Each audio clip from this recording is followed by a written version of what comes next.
Барлықтарыңызға сәлем. Мен бүгін сіздерге қазақ халқында көршіден сұрауға болмайтын 3 зат бар екен. Сол туралы айтатын боламын. Қазақта көрші ақысы тәңір ақысы деген жақсы сөз бар. Алыстағы ағайыннан жақындағы көршің артық. Ағайынның аты озғанша ауылдастың тайы озсын.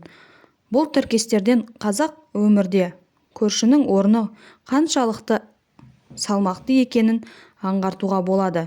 Жаһандану деп жанымыздағы көршімен араласуды ұмытып кетпедік пе? Ендеше көршіге қатысты біліп жүруіңіз абзал болатын дүниелерді еске түсірейік. Көрегенді көрші болсаңыз, осы 3 затты көршіңізден сұрамаңыз. Олар тұз. Мейлінше дүкеннен сатып алуға тырысыңыз. Егер алып келуге мүмкіндік болмаса, көршіден алынған тұзға аз да болса ақы төлеңіз. Өйткені тұзда береке бар. Сіз оның тұзымен қоса берекесін алып кетуіңіз мүмкін. Сондықтан да өзіңіз біреуден тұз алмаңыз, біреуге тұз бермеңіз. Екінші ол ақы, яғни ақша. Егер көршіңіз сізді көмекке шақырса, оны жасап бергеніңіз үшін ақы сұрамаңыз. Кейде есігі бұзылып, немесе баласы қараусыз қалып жатады. Осындайда ең алдыменен көршіден көмек сұрайды.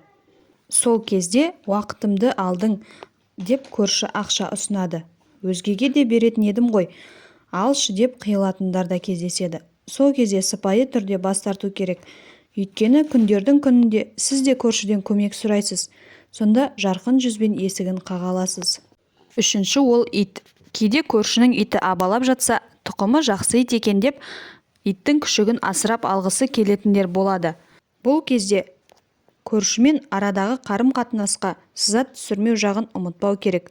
Салтты жақсы білетін көрші болса, күшікті сатып алу ырымын жасайды. Ал білмейтіндерге түсіндіруге тырысыңыз. Қарапайым нәрсе ғой деп елемеуіңіз мүмкін. Бір-біріне күшік бермеу көршілердің иттей ырылдасып қалмауының амалы. Атадан келе жатқан кез келген тыйымның астарында терең мән жатады. Кейбірі ақылға қонымсыз болады. Әрбір ырым өмірге мән бітіруге ұмтылады. Қазақ ұрпағын тыйым арқылы тәрбиелегенін тарихтан білеміз.